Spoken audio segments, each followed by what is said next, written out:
No Turbo. They were obviously always going to struggle, considering what's been going on. Off the pitch, it seems as well, Gal. The Titans, they're only outside the top 8 on points differential. Yeah, they're not going too bad. I think Kieran Foran's been pretty good for them, and the way he played on the weekend, look, turning up at his old home ground, up against his old team, handled the situation well, and by the back end of the game, he was pretty busted too, had a pretty sore knee, so I thought they played pretty tough, the Titans. And look, I've got to say, it's not something I really talk about the Titans too much, being a tough sort of gritty side, but I thought that win on the weekend was a tough, gritty win for them. Look, Manly weren't great, but if you're a Titans fan or a Titans player, they can be proud of that effort down there. Playing at Brookvale Oval too, it's never easy to win down there, and those conditions were pretty ordinary, but yeah, they toughed it out. You're picking the Queensland team, Gal. Are you picking David Fifita? Oh, look, he's in the mix here without a doubt. I mean, I haven't really thought too much about their team at all, really, but I mean, he's got to be in the mix without a doubt. He's a tough, aggressive, powerful player, as we know, and when he's involved in the game, he's very hard to handle. He's just got to get himself involved, and that's probably been the issue with him,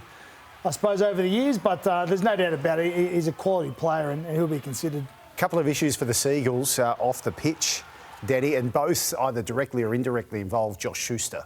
First and foremost, their recruitment manager has moved on, but it's the new club he's gone to in the West Tigers, a decision you would imagine the coach would play a role in for the West Tigers. Yeah, so Scott Fulton has gone. He's obviously an iconic name at Manly, Fulton name, and he's going to the West Tigers. Now, the weird thing about this is that the West Tigers coach, Tim Sheens, was not part of that conversation, which is a bit of a concern for, you'd think, for Tim Sheens, if he's not being involved in what you would have to say are long-term planning decisions. Now, I guess the chairman of the club can do whatever he wants, and so can the CEO, and so can the board. But you would think that if Scott Fulton's going to head up your recruitment, the coach probably should know about that. Now, where it gets, I can't imagine a coach would want that to be the situation. But that's how it's happened for the West Tigers. But it is a very good signing for the Tigers, because Scott Fulton has got very good connections.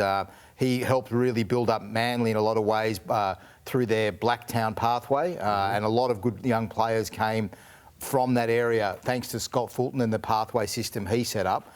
So I guess the likes of a Schuster, are going to be targeted by the West Tigers going down the track, because they'll have an in, and also there's a few others as well. And I don't know how many are off contract at the moment, but Schuster will be one that you think they'd look at. It doesn't mean they go, though. I mean, it's a possibility. At the end of the day, it's up to the player what they want to do, where they want to play, and if they want to go, and how much obviously the Tigers are going to offer them. But I do agree, having a relationship there. There's another power play going on as well between two of the game's big managers. Isaac Moses has got the coach now at Manly, and also an assistant as well in Shane Flanagan.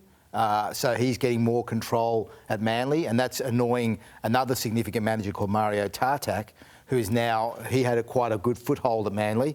He's now losing that. So you're going to see, I think, players who are aligned to each of those managers end up at each of those clubs. I know it's not right. And it probably shouldn't be the way the game goes. That sounds right. But that's what happens. Gus, is that what happens? 100%. 100%. And that can't be good for a club. It's one of the big problems in the game. It's a problem we've tried to address a number of times. And it's no good me sitting here criticising player managers, because I've got to deal with them. I've got to deal with them all daily. But there is no doubt that having player managers managing coaches in clubs is an issue and a conflict of interest when they're deciding where their players will go. And there are some managers who go around openly touting the fact that they control certain clubs because they have the coaching staff. And Gus, it ends in disaster. Of course it ends in disaster. Every time I'll give you 1,000 examples of where it ended in a disaster. Every time a manager gets too much control, particularly when there's a coach involved, 100%. It ends in a really difficult situation 100%. For that club. Are the rumours, is Schuster on the outer at Manly, or is he not liking Manly? What's happening there? I spoke to Tony Mestroff, the boss of the club, today, and I said, what's with this Schuster talk? What's going on? He says, we love him. We don't want him going anywhere, and we don't believe that he wants to go anywhere.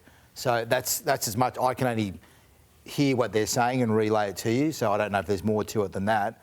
But there's a lot of talk, as Gus would call it, scuttlebutt, around Schuster, but they're saying they like him. This is the reason why we need to change the way players move between clubs and negotiating processes. What's the ideal way? There is a million problems with the way we do things at the moment.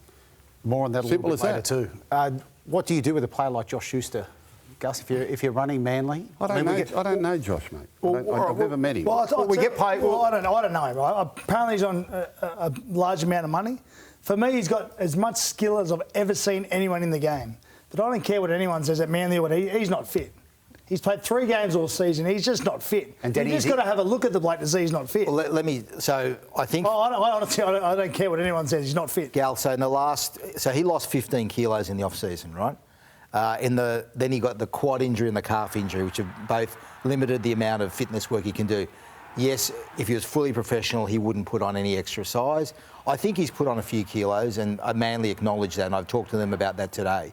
But they're confident that he's going to have a reconditioning period now, and they're going to get him right. But fights with teammates at barbecues don't help your cause getting back in the team, do they, Danny? I think that's minor compared to this whole Scott Fulton move. I think that's a far bigger issue for Manly and for the game and for the Tigers. The other stuff wasn't going around. The barbecue stuff. Yeah, exactly. I've got no issue with it. I've seen so many fights and arguments over the years in rugby league teams. We've got these. It's over a bad haircut. Young blokes, testosterone fields. They're so competitive. And look, I've heard about the story. Apparently, they give someone a slap on the head if they got a bad haircut. Schuster thought he had a bad haircut. Give him a clip on the back of the head. I don't have much hair.